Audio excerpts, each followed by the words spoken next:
I've just been doing a panel at a festival in Folkestone about mental health, and there were a few of us on stage. There was me, there was a mental health practitioner and a doctor in a chair, and I quickly realised that I was there because I was the mental one.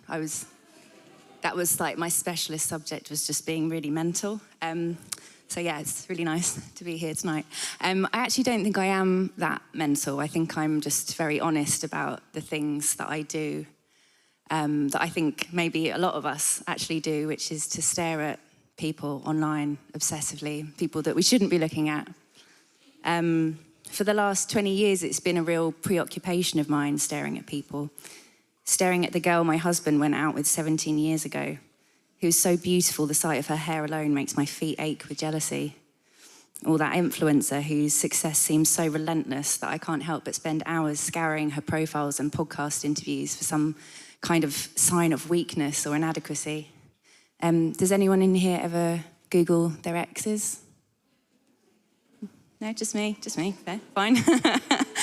It's okay if you do. I think it's really, really normal. Just the other night, I was knee-deep in the Spotify profile of a guy called Dan that I briefly dated in 2011. I never actually really loved him that much at the time because he held quite problematic beliefs about women's body hair and had a weird relationship with his mum, but he certainly doesn't mean anything to me now in 2023, yet somehow at 11 p.m. on a Saturday night after 2.5 glasses of Pinot Grigio, Dan's 2018 running playlist seemed pretty appealing. It's very mysterious and athletic all of a sudden, and not at all the sort of guy who might still get breastfed by his mum.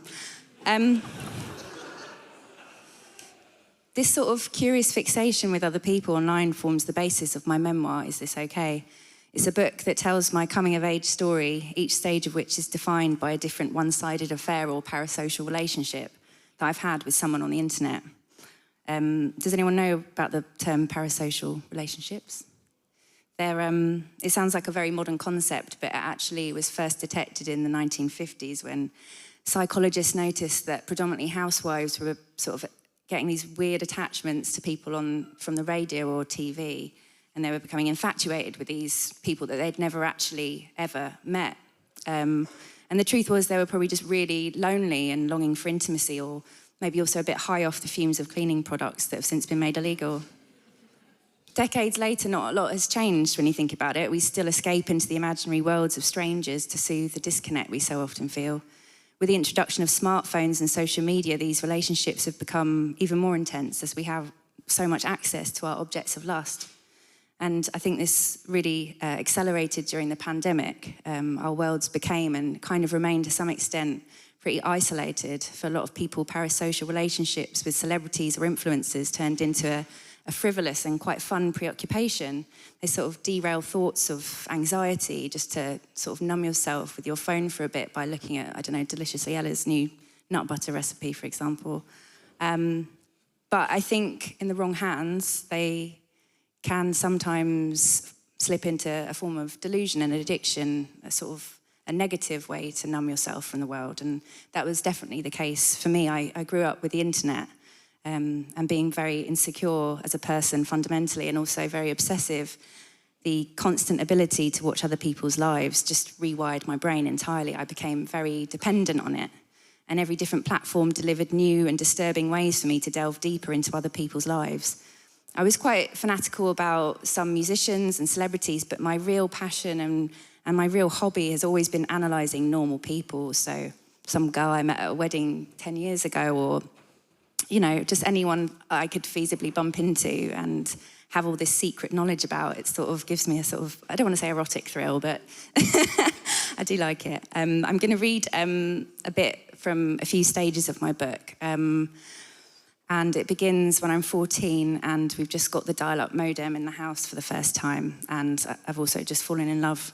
Yeah, here we go. Life before the internet seems innocent and bucolic. All climbing trees and screaming in playgrounds, walking around shopping centres, starving with no pocket money for lunch because I'd bought a disgusting top with a bloodstain on the arm from the Kukai sale.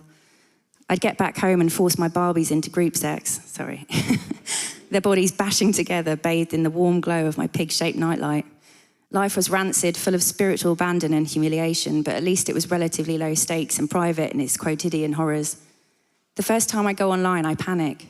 It's a few months before I turn 15 and I'm in limbo. The rabid teen feelings are pulsing under the surface, but I still wear a flannel nightie to bed. When it comes to the internet, I'm stuck between wanting to play fun computer games and exploring mature, meaningful connections. I'm addicted to the game Tomb Raider 2. Every day is a struggle to resist using the infamous cheat code that makes Lara Croft nude. I want to support Lara as a friend and a fellow woman, but the innate lure to get her out of that cargo green vest top is almighty. I'm wondering if there are similar fantastical gaming universes online, preferably ones in which I must navigate treacherous landscapes and potentially shoot Bengal tigers in the face. Unfortunately, despite much searching, I'm only able to find quirky versions of Hangman, and no matter how much you tart up the backdrop, it's still just some poor thin guy in a desert getting murdered because I can't spell necessary. So I move on to loftier ambitions, logging into the first chat room I find and giving myself the username Lara Croft. That's a little cliffhanger for you there. After a few years of just basically having very inappropriate conversations with sort of quite pervy men on chat rooms and MSN and message boards, the mid-noughties arrive, which is an era defined by its photo-based websites like MySpace, Tumblr, and Flickr.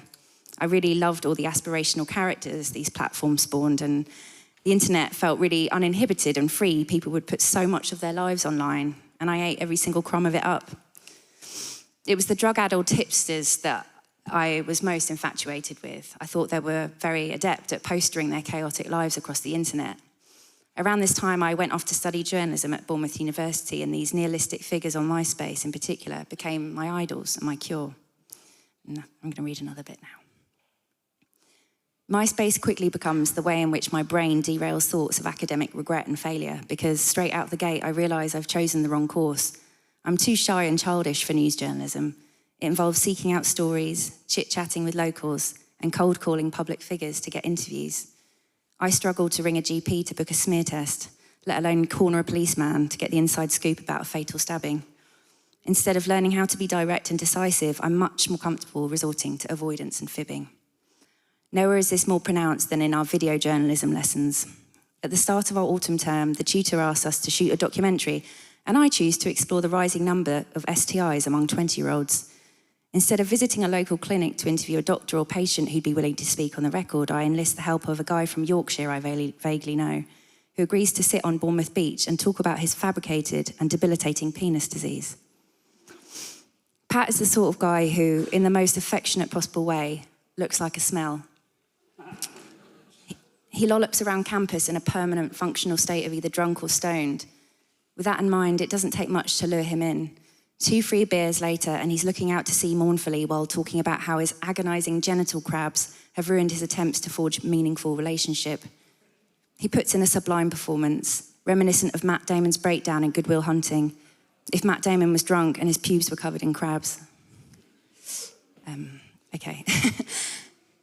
So despite all the lying and internet addiction, I did actually graduate, and I moved to London, where I became a music journalist for The Fly and Enemy and Q, and then later on The Guardian. Web 2.0 eventually arrives, and platforms become a little bit less about creative expression and a bit more about self-promotion and becoming a brand. I spent a very long period of time getting one like for my terrible tweets, while very envious of another journalist who was far cleverer than me, who was constantly going viral. And then, age 27, I meet the love of my life, and for a while I feel pretty good and stable, and I tell him about my illicit hobby and how I essentially like stalking people in my spare time. And he doesn't care, and in fact he asked me to marry him, and 2 months after the wedding, I start to cry all the time. Sorry, this is fun, I promise. It'll get fun again. And I get really scared, and I stop sleeping, and I'm sweating a lot, and I feel this violent fury, and I forget most words, and I forget how to feel pleasure. After a year of hurtling closer and closer to what feels like legitimate insanity, I'm diagnosed with the early menopause at the age of 31. Throughout the next 3 years, I'm dragged into the stark reality of adulthood. I'm infertile, so my husband and I do IVF, donor egg IVF, first with my sister's eggs, and then with an anonymous donor, and I get pregnant. It's amazing. But the birth goes really wrong, and it will be fun again, I promise. The birth goes really wrong and it breaks my body and my brain. And 6 weeks later, we dive into lockdown where I'm faced with caring for my newborn son with no external support, no friends or family, all the while contending with flashbacks from the birth and the surgery that I had afterwards. It's here that my online obsessions are brought into sharp focus. It's far from the sexy adolescent crushes and rivalries that I once felt while looking online. Instead, it's dull and miserable. I go on Tattle to witness the witch hunt of mummy bloggers. I get a mullet cut because a teenager on TikTok has one. It looks so bad. I'm still recovering from it now. I realise that I might need therapy, so I get a therapist, but I get really, really obsessed with my therapist and then accidentally like a photo of his ex-lover on Instagram. It's not good. Don't do that. And then here we are now, in the present day.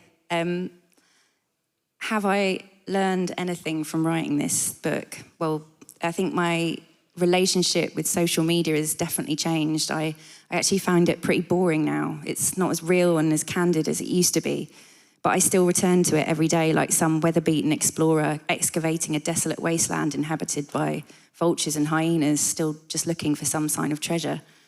I've changed quite a lot too. I've gotten older and sturdier, and I've kind of reframed my relationship with the internet as an infidelity of sorts, a remorseless ongoing affair with the fringes of humanity rather than with the actual humans who exist in my orbit. I've started to panic a lot recently about how much longer I have with these people, my friends, my family, with the whole of the world and with life.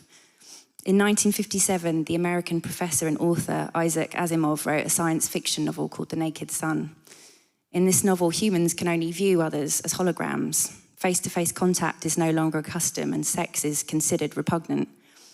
Isaac Asimov is dead now, but if he were here, he would be amazed at how prescient his vision of the future was, that we now scroll through people's profiles on a screen rather than touching them, that young people are now having less sex than previous generations.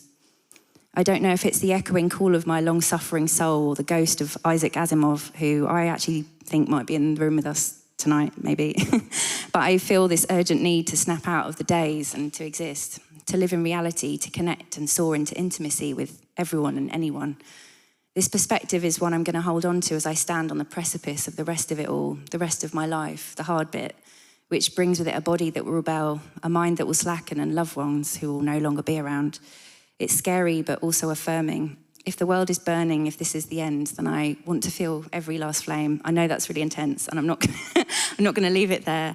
I'm going to leave on a less existential note. I suppose there's no sort of elegant way of saying this, but for the last 20 years, I've really wanted to bang Chris Martin from Coldplay. Sorry. Is he here? No. He doesn't actually post much on social media, which is sad. But he's the beating heart of my memoir because he's the ultimate object of my desires. Towards the end of my book, I write about what it would be like to live out that fantasy, to make love to the man of my dreams. So for context, in this fantasy, my husband's been killed in an accident. It's awful. And Chris, who I've met at a party, has kindly offered to look after me, and I'm going to spend Christmas Eve with him in his 5-story townhouse. And a few friends are going to pop over. It's very low-key, but it's going to take my mind off my first Christmas as a widow. Okay.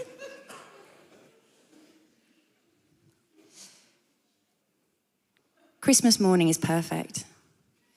We go for a 10K, watch repeats of Sunday brunch I've recorded for him while he's been on tour, and drink mimosas and matcha tea. At midday, there's a knock at the door and a roar, old rowdy pals excited to see their A-list friend. He's invited the neighbours too, and the energy shifts immediately as he abandons me to focus on being host and entertainer. There's another knock at the door. Everyone's eyes light up. That must be our special guest, Chris beams. I'm struck by a sense of dread as I hear a melodic, clipped Californian accent from the person who's stepping through the door. It's Gwyneth.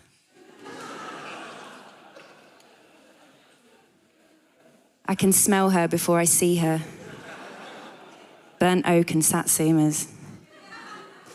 And once in the room, she's surrounded by celestial light. Harriet, I've heard all about you. Is she here? Hope she's not here. She moves close and takes both of my hands. I am so sorry for your loss. She also comes armed with gifts, outrageously generous with luxury creams, CBD oils and crystals from Goop. There's even some water-based lubricant and a silicone massager that she doesn't even seem embarrassed by. After winning my heart, she turns to the rest of the room, widens her eyes and declares that she needs a stiff drink.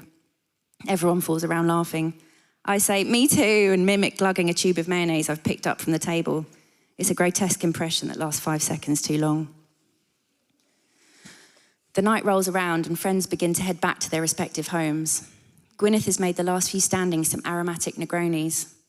I marvel at her ability to navigate appropriate adult conversation punctuated by salacious, hilarious gossip. On the way back from the bathroom, I bump into her on the landing. She's interested to know how long I might want to stay here for.